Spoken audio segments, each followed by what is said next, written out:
Hello, and welcome to this concert from Woodroffe United Church in Ottawa, hosted by Music and Beyond. I'm Angela Hewitt, and I'm really thrilled to be performing for you today. I've chosen a wonderful program of music by Couperin, Messiaen, Olivier Messiaen, Domenico Scarletti, and Johann Sebastian Bach. So I'd just like to give you a few insights into this music. François Couperin was harpsichordist to King Louis XIV in France, and he came from a family, a clan of musicians that really rivaled the Bach family. For 123 years, I think, the Couperins were organists at the Church of Saint-Gervais in the Marais in Paris, very beautiful church. And he wrote several hundred keyboard pieces for harpsichord, of course, not a piano like this, but several hundred keyboard pieces, which he grouped into suites, which he called Ordre. And today I'm playing you the 18th of those suites. Just a few words about the movements. He gave the titles after he had written the music, so it's not so specific to the piece, but still, it's interesting to know. The first one, Le Verneuil, was probably somebody at court. It's an allemande, a very stately dance, and this is the movement that is most akin to the Bach's style of writing. It's quite contrapuntal. Then we have La Verneuillette, which was probably the daughter of La Verneuil, a very tender sort of skipping piece. Then we have Sœur Monique, Sister Monique. Now, sœur in those days could have been either a nun in a convent or a lady of ill repute. I'll let you decide which. In any case, it's a rondo, so you have the theme that comes back with episodes in between. A very lovely theme. Then we have Le Turbulent, which is a tricky piece to play. And in Couperin, we have all these ornaments everywhere. And he was very specific about how he wanted the ornaments to be played. And this piece has two sections with different time signatures. The first one is in 2/4, and the second one is 3/8. So you've got to bring out really the difference there. The next piece, L'Attendrissante, is especially beautiful. And I think especially apt for this time of what we've just gone through. I relearned it. I hadn't played it in about 20 years, and when I relearned it in the pandemic, it really hit me. It's marked douloureusement, sorrowfully, and it all takes part in the lower part of what would have been Couperin's keyboard. A very, very moving piece. Then he moves up to the top of the keyboard for the next one, Le Tic-Toc Choc ou Les Maillotins.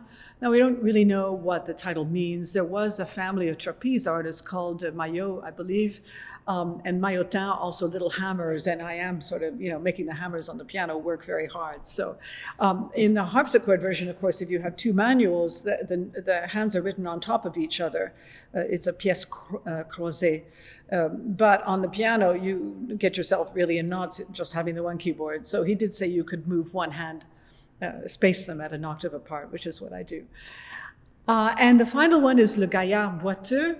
The limping jolly chap, I guess maybe has a wooden leg or something, but he's very happy. And it's in the time of a French jig, which brings the suite to a lovely close. The 6 Préludes of Olivier Messiaen that I'm playing for you are very special favorites of mine. I play the complete set. In fact, once I played them for Pierre Boulez in Cleveland when he was conducting there and he was in the audience for my recital. That was very moving, as he had been Messiaen's student. Messiaen wrote these pieces when he was only 20 years old in the class of Paul Dukas at the Paris Conservatoire. But you can hear already that it's really Messiaen's language. He had already developed his modes of limited transposition, and you'll hear many wonderful harmonies that also had colors. Messiaen had synesthesia, and so he saw certain colors for certain keys, and violet and orange, and also you'll hear the resonances, and you can especially hear that on this wonderful Fazioli piano, the resonances at the end of pieces. And the silence and the resonances are as much a part of these pieces as are the actual notes. The first one, La Colombe, the dove. The second one is Le Nombre Léger, the light number, but has some very intricate playing.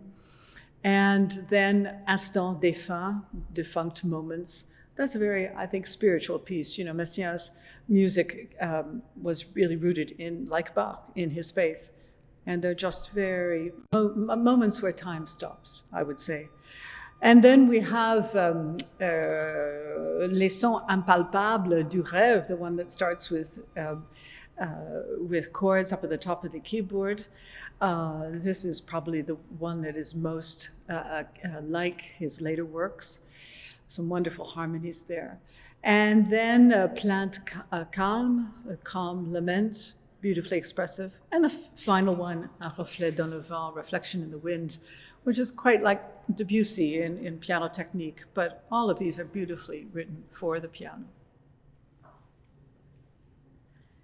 The next group of pieces are by Domenico Scarletti, and he wrote 555 keyboard sonatas for his student, Maria Barbara, who was princess in Portugal and then married the King of Spain, so became the Queen of Spain.